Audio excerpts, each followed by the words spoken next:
तो इष्ट की कृपा तो विचार ही ना करिए, वो तो है, भगवत कृपा तो है ही। और गुरु की कृपा एक बार मिले तो फिर जाती नहीं। लेकिन इष्ट की कृपा और गुरु की कृपा से जीवन लाभान्वित हो, इसके लिए आवश्यकता है, आपको प्यास लगी है, आप जल पीना चाहते हैं, आपके पास पात्र नहीं है, आप क्या करेंगे? और कुछ नहीं होगा तो चुल्लू में भरकर जल पिएंगे। पर जल सामने हो, आप प्यासे हो, पर जल को आपके भीतर पहुंचाने के लिए पात्र की आवश्यकता तो है। बिल्कुल ठीक ऐसे ही इष्ट की कृपा है, निस्संदेह है, और गुरु की कृपा तो बिल्कुल माता के वात्सल्य जैसी है। हम बालक तुम माए हमारी, पल पल माए करो रखवारी। कोई क्षण आ ही नहीं सकता ऐसा कि माता के हृदय में बालक के लिए वात्सल्य क्षीण हो जाए, ये भावना शिथिल पड़ जाए, ऐसा क्षण कभी नहीं आ सकता। ऐसे ही गुरु का प्रेम है।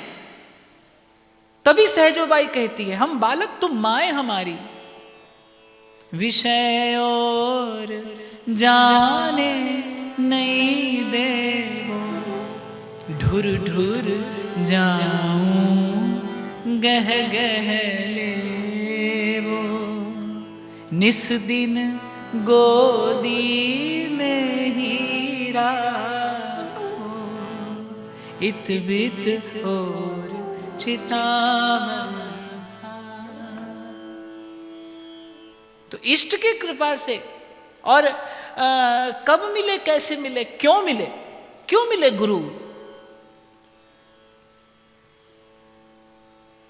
स्वयं का मिलना, आप स्वयं को पा जाएं, कहे नानक बिन आपा चीने, ये गुरु की कृपा है। गुरु का मिलना ये इष्ट की कृपा है। इष्ट का मिलना मैं कहूंगा इस भूमि की कृपा है। ये कृपा, ये भाव जीवन में ठहरे, आपको समृद्ध बनाए, आपको सबल बनाए। तिजोरी में रखा हो 2-5 करोड़ रुपया, तो कैसे उसका प्रमाद आता है? आता है कि नहीं? आता है। जेब में धन हो, पद हो, प्रतिष्ठा हो, तो चाल ढाल रूप रंग सब बदल जाता है। वो है क्या? केवल एक मन को विश्वास ही तो है कि आपके पीछे कोई है। केवल एक ये मन का भाव ही तो है, एक मन का विचार ही तो है। मैंने अभी आपसे कहा ना, विचार से ही दुर्बलता आती है और विचार से ही आप सबल भी होते हैं। संसार की संपत्ति हो, समृद्धि हो, पद प्रतिष्ठा हो, आप ऊंचे पद पर बैठे हो, आपके पास मान सम्मान हो, लोक मान्यता हो आपके पास में, तो आपके पीछे कोई है, आपके पीछे बहुत लोग हैं। ये बात ही तो है जो केवल आपको बल देती है। और कभी कभी तो इस बल से व्यक्ति अनुचित भी कर देता है, न करने योग्य क्रिया भी कर देता है क्या इसके मूल में? कि कोई मेरे पीछे है। ऐसे ही भक्त को सतत इस बात का विश्वास होता है कि कोई मेरे पीछे है। तू मेरा राखा सबनी थाई, तापो के काड़ा जियो। और इस संसार के सुख दुख, हानि लाभ, यश अपयश, और महाराज फरमाते हैं, नानक जिता बिखाड़ा जी, जीत जाता हूं प्रभु, आप पीछे हैं। तो इष्ट की और गुरु की कृपा की अनुभूति हो जीवन में, इष्ट और गुरु की कृपा का विश्वास हो। भगवान से और गुरु से कृपा मांगिए नहीं, उनकी कृपा का पल पल अनुभव करिए। लेकिन उनकी कृपा की पल पल अनुभूति के लिए जो पात्रता चाहिए वो कहां से आए? ऐसा मैंने कहा कि जल सामने है, आपको प्यास लगी है, पीने के लिए कोई पात्र तो चाहिए। कैसे पिएंगे जल? कुछ तो चाहिए ना, जिससे जल को आप अपने भीतर पहुंचा सके। ऐसे जीवन में गुरु और इष्ट की कृपा स्थिर रहे, इसके लिए आत्म कृपा की पात्रता होना आवश्यक है। आपकी स्वयं पर भी कृपा हो। अभी कुछ देर पहले मैंने आपसे निवेदन किया, आपके भीतर उतरने की सामर्थ्य आपके अतिरिक्त किसी के पास नहीं है। कोई नहीं जा सकता आपके भीतर। ये कार्य तो आज नहीं तो कल आपको करना है। आप आज करें या फिर अनंत जन्म के पश्चात आपकी बारी आए, पर ये कार्य करेंगे आप ही। चलना आपको है, बिन आपा चिन्ह। सहजोबाई कहती, आपुन ही को खोज मिले तब राम सने ही। तो एक है इष्ट की कृपा जो सदा है, सर्वदा है। एक है गुरु की कृपा जो गुरु मिल जाने के बाद कभी छूटती नहीं, ये डोर कभी टूटती नहीं। पर आवश्यकता है जीवन में आत्म कृपा की। आप स्वयं पर कृपा करिए।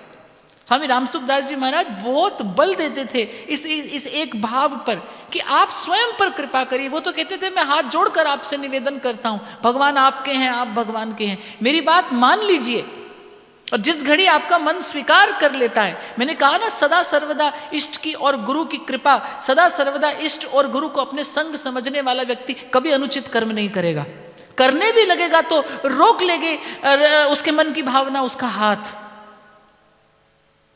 जब आप निंदा करने लगे और आपको लगे कि भीतर बैठे प्रभु सुनते हैं, रुक जाएंगे आप। जब आप अहित चिंतन करते हो और आपको लगे अंतर्यामी देखता है, आप लौटा लाएंगे अपना भाव वहां से। अनुचित कर्म करते समय यदि आपको लगे कि आपका गुरु इस क्षण भी आपको देखता है, क्या लज्जा से आंख झुक नहीं जाएगी आपकी? इस भाव की अनुभूति, इस भाव के अभ्यास के लिए आत्म कृपा की आवश्यकता है। आपकी स्वयं पर कृपा हो। अपना कल्याण कराना भी चाहते हो कि नहीं? या ये आधा अधूरा संसार और आधा अधूरा भगवान, इससे आपका काम चलता है? और माफ करना भाई, मैंने 99.9% लोग ऐसे ही देखे, उन्हें आधा संसार और आधा भगवान चाहिए। थोड़ा सा संसार भी हो, थोड़ा सा जीवन में भजन साधन भी हो। कभी कभी ऐसे कोई महाराज आ जाए तो 2-3 दिन बैठ के सुन लो कथा सत्संग, ऐसा भी हो जाए। और बाकी घर संसार भी चलता रहे, व्यापार व्यवहार भी चलता रहे। यहाँ मैं एक बात आपको बता दूं, संसार तो आप नहीं भी चलाओ तो चलता रहेगा। संसार को चलाने के लिए आपको कुछ नहीं करना है। दास मलूका कह गए और सबके दाता राम। अजगर करे न चाकरी और पंछी करे न काम। आप कभी अनुभव करके देख लेना। ये तो आपको ऐसा लगता है ना कि अगर आज चले गए सत्संग में तो कौन देखेगा। ये तो केवल आपके मन का भ्रम है कि आप चले गए सत्संग में, आप चले गए तीर्थ पे तो भाई संसार कौन देखेगा। भूल जाते हैं ना उस क्षण आप कि अगले ही पल आपको वहां जाना पड़ सकता है जहां से लौटना नहीं होता। फिर कौन देखेगा संसार? कौन देखेगा फिर संसार? कौन देखता आया है आज तक संसार? ये भूल ही तो है। और सत्संग केवल मन की भूल मिटाने के लिए है। सत्संग केवल आपको जगाने के लिए ही तो है। ये तो केवल आपके मन की भूल है। संसार तो आधा अधूरा जैसा है वैसा अपने स्वरूप स्वभाव से अनंत काल से चलता आया है, अनंत काल तक चलता रहेगा। जीव तो प्रयास करे आत्म कल्याण के लिए।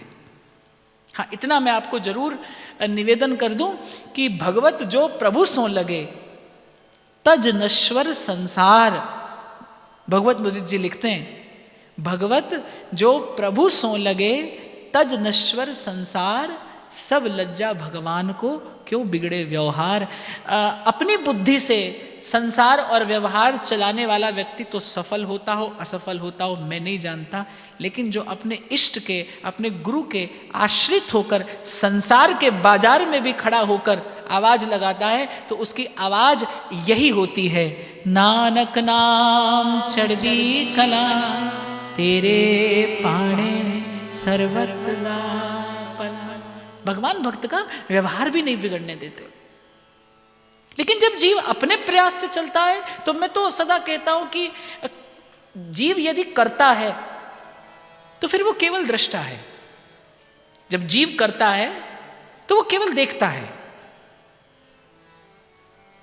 तो वो केवल देखता है। अभी 2-3 दिन हमने गुड़गांव में द्रौपदी पर चर्चा की, तो जब लाया गया द्रौपदी को सभा में तो सब तो थे वहां, कौन नहीं था? कौन नहीं था वहां? बड़े बड़े योद्धा, बड़े बड़े महाबली, बड़े बड़े पराक्रमी, बड़े बड़े बुद्धिमान, बड़े बड़े धर्मात्मा। अरे और तो और स्वयं धर्मराज बैठे हैं जिस सभा में, उस सभा में इतना बड़ा अधर्म होता है, कौन नहीं था उस दिन उस सभा में? पर क्या हुआ? पांचाली को राजसभा में राम नाम सुझ आई, ताको दुख हरे करुणा में, ताको दुख हरे करुणा में, अपनी पैज बढ़ाई, हरि को नाम सदा सुखदाई, जाको सिमर अजामिल उधर्यो, जाको सिमर अजामिल उधर्यो, गणिकाहू गति पाई, हरि को नाम सदा सुखदाई। एक माता ने मुझसे प्रश्न किया कि अपनी बेटी को लेकर चिंता होती है कभी कभी। जब बाहर का दृश्य देखती हूँ, जब संसार की गति देखती हूँ, तो अपनी बेटी को लेकर कभी कभी चिंता होती है। किस प्रकार इस संसार में बेटियां सुरक्षित रहें। उसने मुझसे प्रश्न पूछा कि किस प्रकार इस संसार में अब बेटियां सुरक्षित रहें। तो मैंने बड़ी विनम्रता से एक उत्तर दिया कि भाई, रक्षा करने वाला त्रिकाल में अगर कोई है, अगर कोई ऐसा कवच है जिसे कोई भेद नहीं सकता, तो वो केवल और केवल ईश्वर की शरणागति है, जो जीव मात्र का धर्म है। ईश्वर की शरणागति धर्म रक्षा कर सकता है, कोई नहीं कर सकता। न कोई शासन व्यवस्था क्षमा करना, न कोई शासन व्यवस्था और न कोई अस्त्र शस्त्र। अगर कोई कवच है तो वो धर्म है। यदि कोई मुझसे पूछे धर्म क्या है, तो मुझे लगता है ईश्वर की शरणागति ये जीव मात्र का धर्म है। सर्वधर्मान परित्यज्य मामेकम शरणं व्रज, अहम त्वा सर्व पापेभ्यो मोक्षयिष्यामि मा शुच। ईश्वर की शरण में चले जाना ये प्राणी मात्र का धर्म है।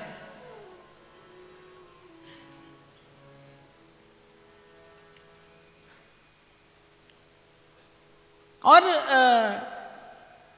भक्ति के समग्र चिंतन में अगर कोई सबसे सबल भाव है तो वो शरणागति है।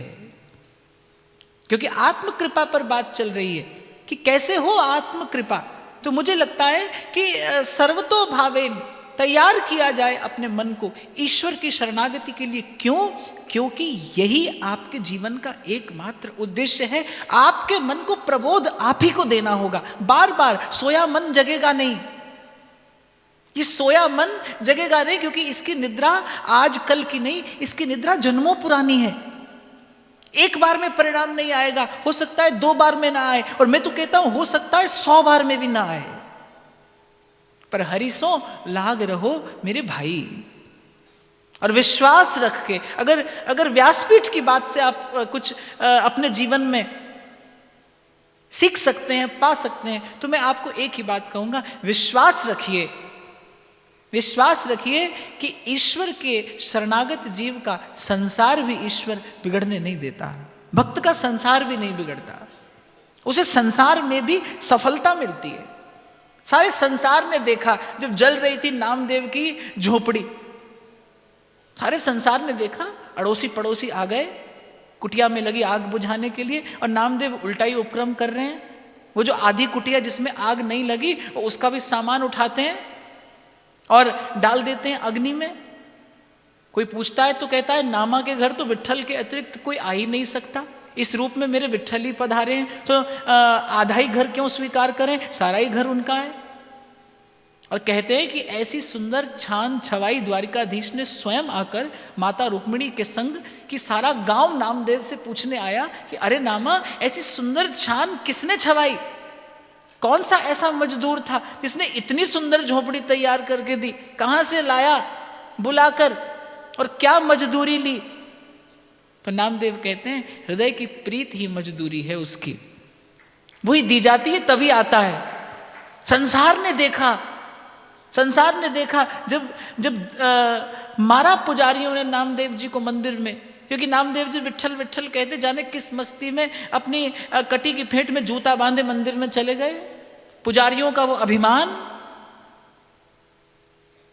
और लगाई मार नामदेव को, और संसार जानता है आज तक नामदेव जी की कीर्ति किरणें नृत्य कर रही हैं चारों दिशाओं में उस मंदिर का द्वार देखकर। जू जू नामा हर गुण उचरे, भगत जना को देहुरा फिरे। फिरा दिया भगवान ने मंदिर। अनादिकाल से लेकर आज तक भक्ति की शक्ति से भक्त विवश करता आया है भगवान को। भक्त का पक्षपात करने के लिए ईश्वर पक्षपात करता आया है और करता रहेगा। ईश्वर का आश्रित जीव सदा निर्भय है, वो सदा निर्द्वंद है, वो सदा निर्वैर है। ठाकुर तुम सरनाई आया, तुम सरनाई आया।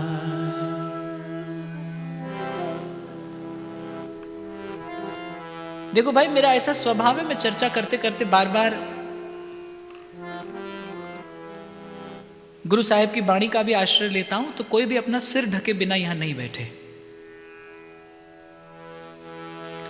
उतर गयो मेरे मन का संसार, उतर गयो मेरे मन का संसार, जब तेरा दर्शन आया।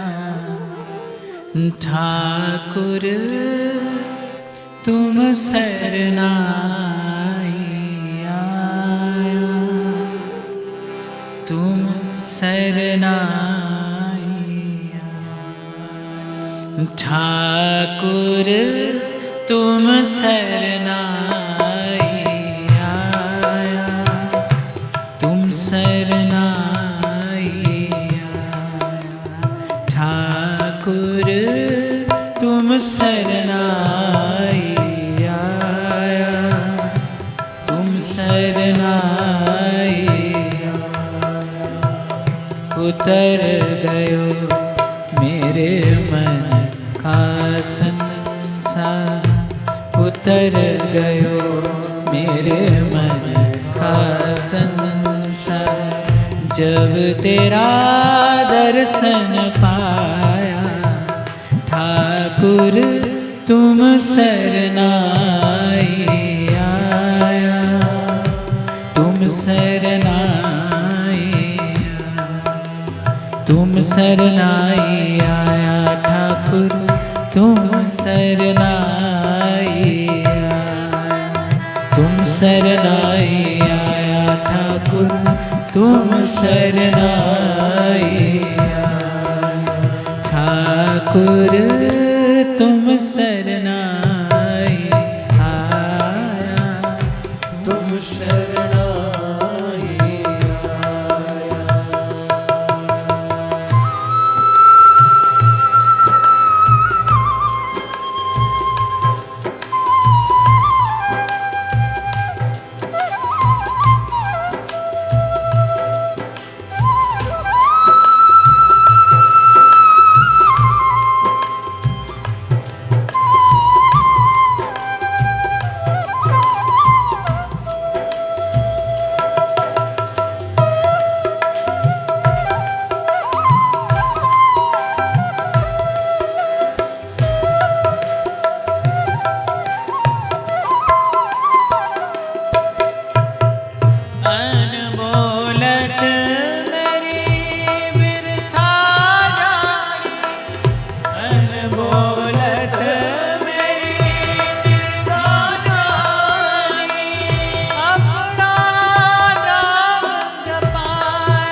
स्थान मिलाया, तुम शरणाई आया, तुम शरणाई आया ठाकुर, तुम शरणाई आया, तुम शरणाई आया ठाकुर, तुम शरणाई आया ठाकुर, तुम शरणाई आया, तुम शरणाई आया। उतर गयो मेरे मन का संशय, उतर गयो मेरे मन का संशय, जब तेरा दर्शन पाया ठाकुर, तुम शरणाई आया, तुम शरणाई आया ठाकुर, तुम शरणाई आया।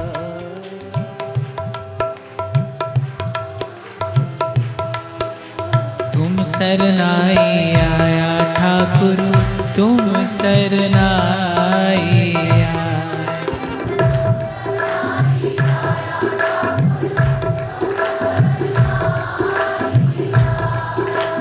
तुम शरणाई आया ठाकुर, तुम शरणाई आया।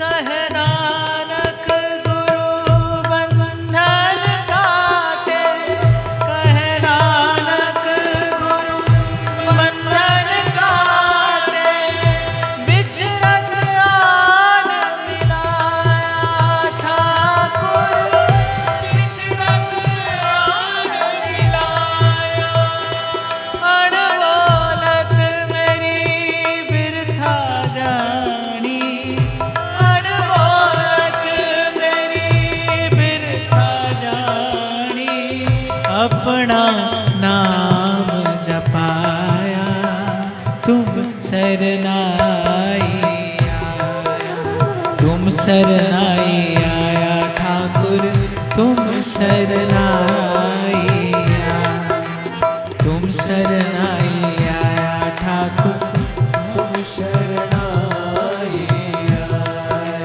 तुम शरणाई आया ठाकुर, तुम शरणाई आया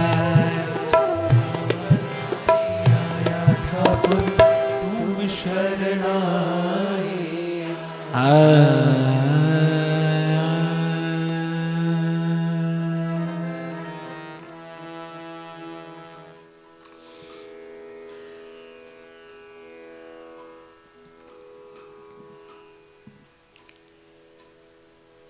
तो मनुष्य का एकमात्र कवच धर्म है, और जब धर्म की बात आए तो मैं किसी परंपरा की बात नहीं करूंगा।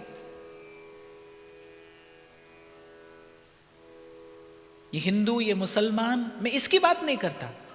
जीव का धर्म क्या है? जीव का धर्म है प्रपत्ति, ईश्वर के चरणों में शरणागति, जहां से उच्च फूटता है भक्ति की धारा का। और कई बार मैंने निवेदन किया, पक्षपात पूर्ण निवेदन है ये मेरा, कि भक्ति के अतिरिक्त ऐसी कोई शक्ति नहीं जो आपकी अंतरात्मा तक उतर कर आपको निर्मल कर सके, आपको पावन कर सके। बड़ी भांति भांति की उपासना पद्धतियां हैं संसार में, बड़ी युक्तियां हैं, बड़ी विधियां हैं, बहुत धर्म है, परिपाटियां हैं, परंपराएं हैं, पर मैं मनुष्य की बात नहीं करता, मैं तो जीव की बात करता हूं।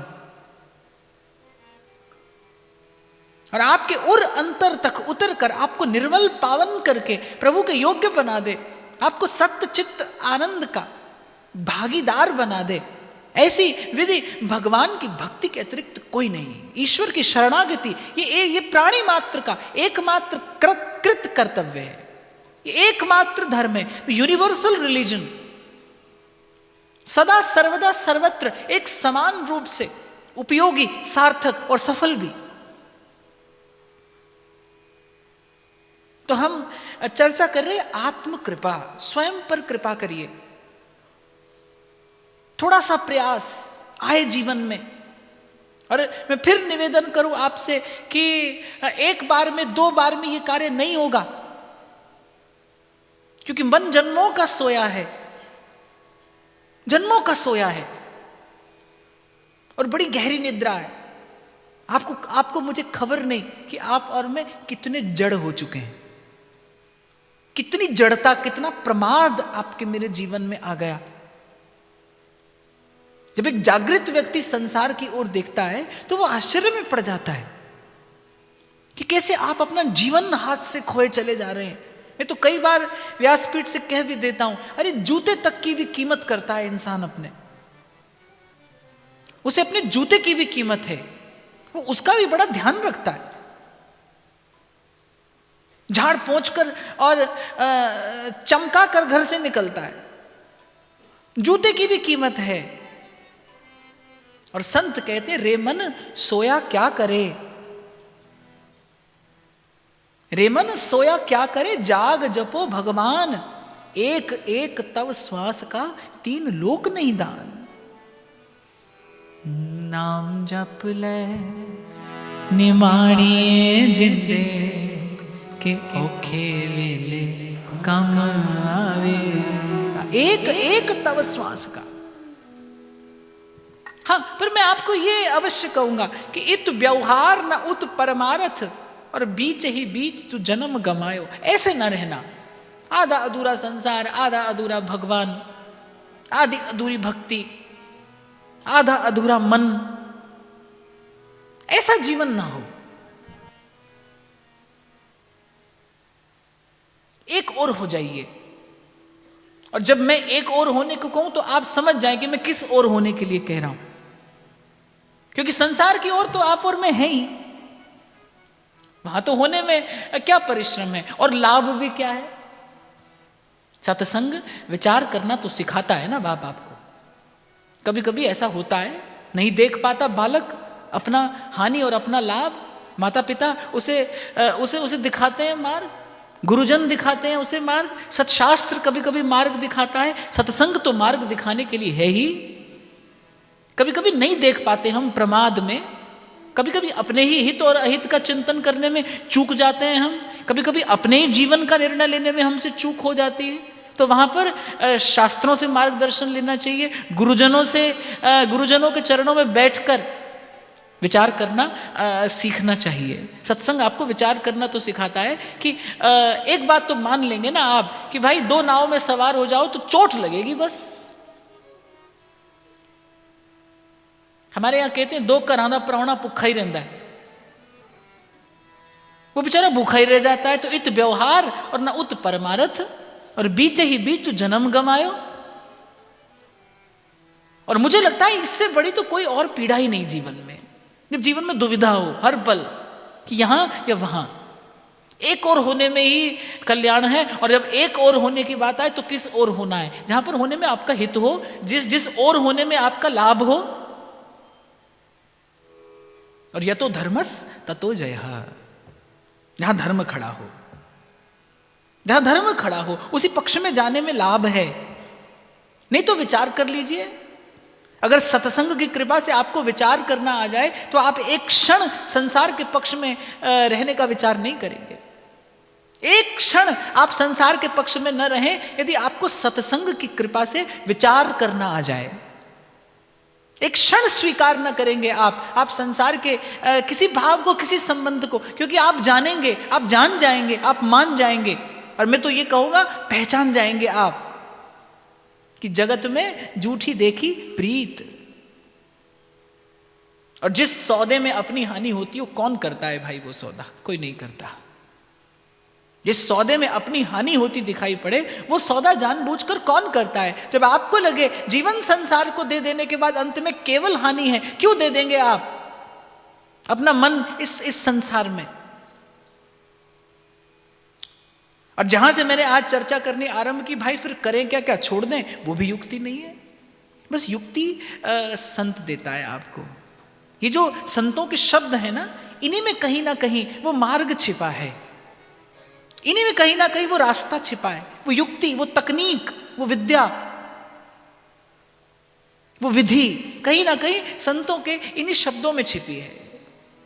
कबीर साहब कहते हैं कि कहे कबीर काया ना जा रहे, काया ना जा रहे, बहुत तन को न तपाइए, फिर तन बैर लेता है आपसे कभी ना कभी। कहे कबीर काया ना जा रहे और घर में रहे उदासी, घर में रहे। पर कैसे रहे ये कबीर कहते हैं उदासी, मैं नहीं और मेरा नहीं। मैं ऐसा समझता हूं भाई, घर का त्याग करके चल देना सरल है। मुझे ऐसा लगता है कि घर का त्याग करके निकल पड़ना सरल है, पर घर में प्रतिकूलताओं के मध्य रहकर स्वयं को साधना बहुत कठिन है। पल पल आपको परीक्षा देनी पड़ती है। आपके संयम की परीक्षा है आपके घर में, आपकी सहनशीलता की परीक्षा है आपके घर में, आपकी विनम्रता की परीक्षा होती है आपके घर में। मुझे लगता है भगवान ने बनाया ही संसार ऐसा कि आपको परीक्षा देने के लिए कहीं और न जाना पड़े। परीक्षा देना अच्छा तो नहीं लगता, परीक्षा देना किसी को भी अच्छा नहीं लगता, लेकिन बिना परीक्षा के कक्षा में आगे भी नहीं बढ़ा जाता। परीक्षा देना आवश्यक भी है, कसौटी पर उतरना आवश्यक है। और जब रहते हैं आप संसार में प्रभु के होकर, जब रहते हैं आप संसार में गुरु के होकर, तब पल पल आपको परीक्षा देनी पड़ती है। वो परीक्षा उस समय भले भली ना लगती हो, भले प्रिय ना लगती हो, लेकिन वो आपको आगे जरूर बढ़ाती है। वो आपको सुंदर अवश्य बनाती है, वो आपको सुघड़ अवश्य बनाती है।